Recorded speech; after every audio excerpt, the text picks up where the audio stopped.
Hello guys, അങ്ങനെ നമ്മൾ രണ്ടാം ദിവസം സ്റ്റാർട്ട് ചെയ്ത് ഒരു ഓറഞ്ച് അല്ല മാംഗോ ജ്യൂസിലാണ്. വലിയ സുഖമൊന്നുമില്ല കേട്ടോ, കാരണം ബ്രേക്ക്ഫാസ്റ്റ് സ്കിപ്പായി പോയി. രാവിലെ 10 മണി എന്ന് പറഞ്ഞിട്ട് 9:30 പോയപ്പോൾ ബ്രേക്ക്ഫാസ്റ്റ് ക്ലോസ് ചെയ്ത്. പക്ഷെ കഴിക്കാത്ത കൊള്ളാൻ തോന്നുന്നുണ്ട്, കാരണം എന്തൊക്കെ വിയറ്റ്നാമീസ് ഫുഡാണ് കിട്ടിയെന്ന് തോന്നുന്നു. ഞാൻ കുറച്ച് സാധനം എടുത്ത് കഴിച്ചു നോക്കി. ഇവിടുത്തെ ബട്ടറും മിൽക്കൊന്നും നമ്മുടെ അവിടുത്തെ ടേസ്റ്റിലാണ്, എല്ലാവർക്കും ഇഷ്ടപ്പെടണമെന്നില്ല. അങ്ങനെ നമ്മളിപ്പം ബെനാഹിൽസിലെത്തി. ബെനാഹിൽസിൽ ടിക്കറ്റ് ഗൈഡ് എടുത്തോണ്ടിരിക്കുകയാണ്, വെയിറ്റ് ചെയ്യാണ്. ബെനാഹിൽസിലാണ് world third longest cable car ഉള്ളത്. 6 കിലോമീറ്ററോളം ലെങ്ത് ഉണ്ട്. 20 മിനിറ്റ് തന്നെ തിരിക്കണം. നിങ്ങൾ അങ്ങോട്ടോട്ട് ഞാൻ ബാഗ് കാണിച്ചു തരാം.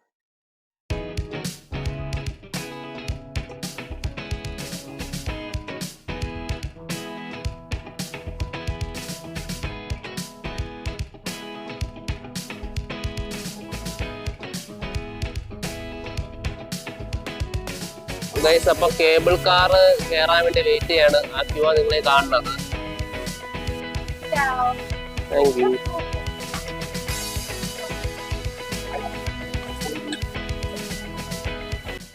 ഗൈസ്, അപ്പൊ നമ്മള് കേബിൾ കാർ ഇറങ്ങി. ഇതാണ്ട് കേബിൾ കാർ ഒരു 10-15 മിനിറ്റോളം ഡ്രൈവ് ഉണ്ടായിരുന്നു. ഈ സ്ഥലത്തിരിക്കേണ്ടി വന്നു.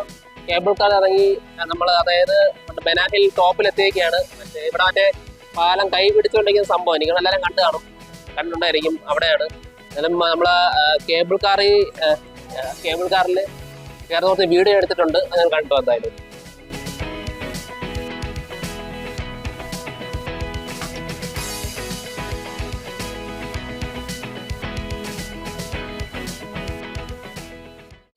ഗൈസ്, നമ്മളങ്ങനെ ഗോൾഡൻ ബ്രിഡ്ജ് ആണ് ഇവിടുത്തെ മെയിൻ ബെനാഹിൽസിലെ ബ്രിഡ്ജ് എന്ന് പറയുന്നത്. മറ്റേ 2 കൈ താങ്ങി നിൽക്കുന്ന സംഭവം. ഭയങ്കര ക്രൗഡഡ് ആണ് കേട്ടോ, നല്ല റഷ് ഉണ്ട്. കാരണം ഈ കുറച്ച് ഏരിയയിൽ മാത്രമേ റഷ് ഉള്ളൂ കേട്ടോ, അതായത് ഈ സ്റ്റാർട്ടിങ് ഏരിയയിൽ.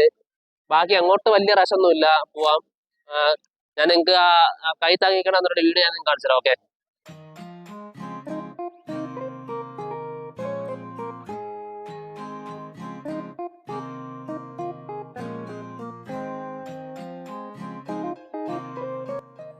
അങ്ങനെ ഗോൾഡൻ ബ്രിഡ്ജ് കണ്ടു കഴിഞ്ഞു. പിന്നെ ദാഹിക്കുന്നു കേട്ടോ. ചുമ്മാ ഒരു കരിക്ക് വാങ്ങിക്കാന്ന് വിചാരിച്ച്. കരിക്ക് നമ്മുടെ നാട്ടിൽ കിട്ടാത്തൊന്നുമല്ല, പക്ഷെ ഇവിടെ ചുമ്മാ വാങ്ങിക്കാന്ന് വിചാരിച്ച്. പിന്നെ ഇവിടെ കരിക്കിന് എക്സ്പയറി ഡേറ്റ് ഒക്കെ ഉണ്ട് കേട്ടോ. 4-5 ദിവസം എന്നൊക്കെ വെച്ചിട്ട് എഴുതി വെച്ചിട്ടുണ്ട് എന്റെ മേലെ. പിന്നെ ഭയങ്കര റേറ്റ് ആണ് ഇവിടെ. ടേസ്റ്റ് കൊള്ളാം, ടേസ്റ്റ് ഉണ്ട്. ഗൈസ്, അടുത്ത നമ്മൾ പോകുന്നത് ഫ്ലവർ ഗാർഡനിലാണ്. ബേസിക്കലി എനിക്ക് പൂക്കളോട് വലിയ താല്പര്യമൊന്നുമില്ല, പക്ഷെ ഞാൻ നിങ്ങൾക്ക് വീഡിയോ കാണിച്ചു തരാം ഇവിടുത്തത്. അപ്പോൾ അതോട്ട് പോവാം.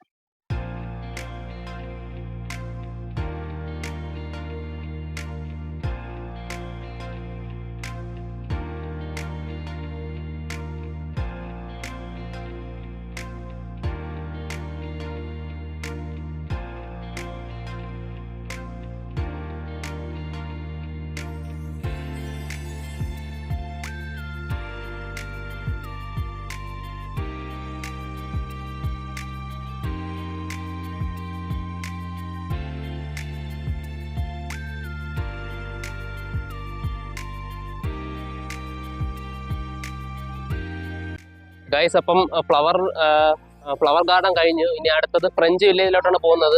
കാരണം പണ്ട് വിയറ്റ്നാം കുറച്ചു കാലം അടക്കിയിരുന്നത് ഒരു ഫ്രഞ്ച് ടീംസ് ആണ്. അപ്പോൾ അവര് കുറച്ച് സാധനമൊക്കെ ഇവിടെ വെച്ചിട്ടുണ്ട്. അവരുടെ കുറച്ച് മോണിമെന്റ്സ് എന്തൊക്കെ ഉണ്ടെന്ന് പറഞ്ഞാൽ. അപ്പോൾ നമുക്ക് ഫ്രഞ്ച് വില്ലേജിലോട്ട് പോകാം. അതിനടുത്തൊരു കേബിൾ കാർ പിടിക്കണം. അതിന് 3 മിനിറ്റ് റൈഡ് എന്തേ ഉള്ളൂ. അതിനകത്ത് ചെറിയൊരു കേബിൾ കാറാണ്. നമ്മളിപ്പോൾ നിൽക്കുന്നത് സീ ലെവലിൽ നിന്ന് 1.8 കിലോമീറ്റർ മേലെയാണ്.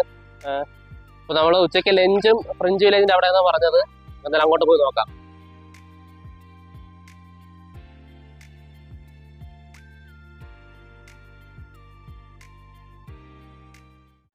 ഗൈസ്, നമ്മൾ അടുത്ത കേബിൾ കാറിൽ വന്ന് ഇറങ്ങി. ഇനി അടുത്ത ലഞ്ച് കഴിക്കാൻ പോവുകയാണ്. അപ്പൊ ലഞ്ച് കഴിക്കാൻ ഇവിടുത്തെ 1:45 മണിയായി. അപ്പൊ ലഞ്ച് കഴിച്ചിട്ട് ഒരു ഫ്രഞ്ച് വില്ലേജിൽ പോവാം.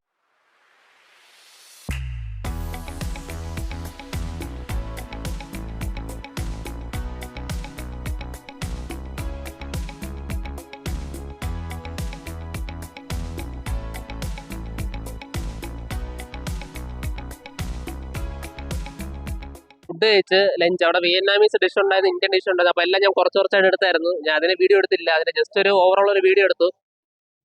ഫുഡ് കൊള്ളായിരുന്നു, ബോറൊന്നുമില്ല.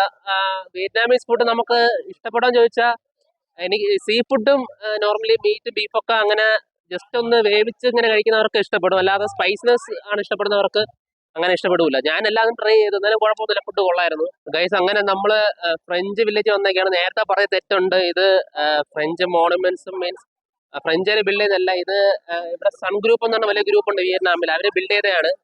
അപ്പൊ ഇതിനെ ഫ്രഞ്ച് വില്ലേജ് എന്ന് പറയാൻ കാരണം ഇതിന്റെ ആർക്കിടെക്ചർ ഫുൾ ഒരു ഫ്രഞ്ച് സ്റ്റൈലാണ്. ഇതിന്റെ ബിൽഡിങ്ങും ചർച്ചും എല്ലാം ഒരു ഫ്രഞ്ച് സ്റ്റൈലാണ്.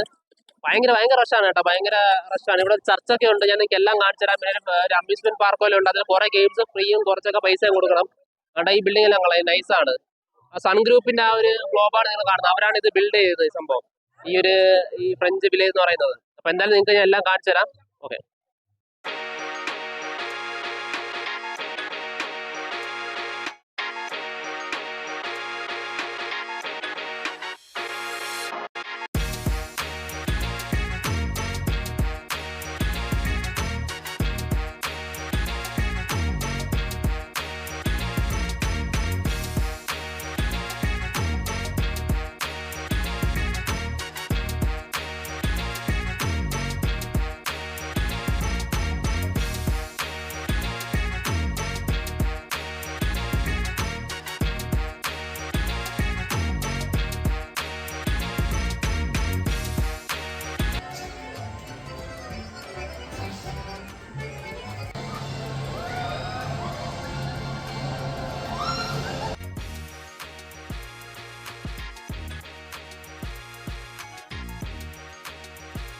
ഹലോ ഗൈസ്, അങ്ങനെ ഫ്രഞ്ച് വില്ലേജിലെ പരിപാടി ഏകദേശം കഴിഞ്ഞു.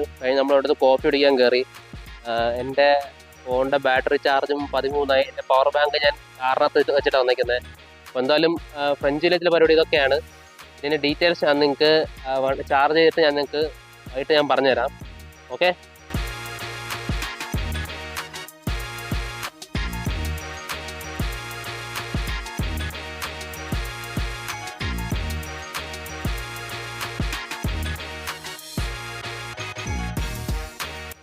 ഹലോ ഗൈസ്, അങ്ങനെ നമ്മൾ തിരിച്ച് ഹോട്ടലെടുത്തത്. നമ്മുടെ ഹോട്ടലാണ് അവിടെ കാണാൻ പറ്റുമെന്ന് അറിഞ്ഞുകൂടാ, അവിടെ ഉള്ളതാണ് നമ്മുടെ ഹോട്ടല്. പിന്നെ ഹോട്ടലെത്തി ഞാൻ മൊബൈൽ ചാർജ് ഇട്ട് അങ്ങനെ നമ്മൾ അടുത്തൊരു നമ്മുടെ ഹോട്ടലിന് നേരെ ഫ്രണ്ടിൽ ബീച്ചാണ്. അപ്പോൾ നമ്മൾ ബീച്ചിലോട്ട് വന്നില്ല. അപ്പോൾ ബീച്ചിൽ വന്ന്, കാരണം നാളെ രാവിലെ നമ്മൾ തിരിച്ച് ഹോച്ചിമിനിലോട്ട് പോകും. അപ്പോൾ ഡനാങ്കിലെ കാഴ്ചകൾ ഇതൊക്കെയാണ്. നമ്മൾ മാർബിൾ മൗണ്ടൈനും പിന്നെ ലാൻഡേൺ സിറ്റിയും പിന്നെ നമ്മുടെ ഇന്ന് പോയ എന്താ പറയുക ബെനാ ഹിൽസും ആണ്. പിന്നെ ഇന്ന് കുറച്ച് നൈറ്റ് ഷോപ്പിംഗ് ഉണ്ട്. അടുത്ത നമ്മുടെ ഹോട്ടൽ തൊട്ടടുത്ത് തന്നെ നൈറ്റ് ഷോപ്പിംഗ് ഉണ്ട്, നൈറ്റ് സ്ട്രീറ്റ് എന്ന് പറയുന്ന ഇവിടെ ഷോപ്പിംഗ് ഉണ്ട്. അപ്പോൾ ഇതൊക്കെയാണ് ഡനാങ്കിലെ വിശേഷങ്ങൾ. നാളെ ഇനി ഞാൻ ഹോച്ചിമിനിലെ വിശേഷങ്ങളൊക്കെ ആയിട്ട് വരുന്നതായിരിക്കും. അപ്പോൾ എന്തായാലും ഈ വീഡിയോ ഇഷ്ടപ്പെട്ടെങ്കിൽ ലൈക്ക് ചെയ്യുക, ഷെയർ ചെയ്യുക, സബ്സ്ക്രൈബ് ചെയ്യുക. സൈഡിലെ ബെല്ലൈക്കൺ അടിച്ച് പൊട്ടിച്ചോ. Bye guys.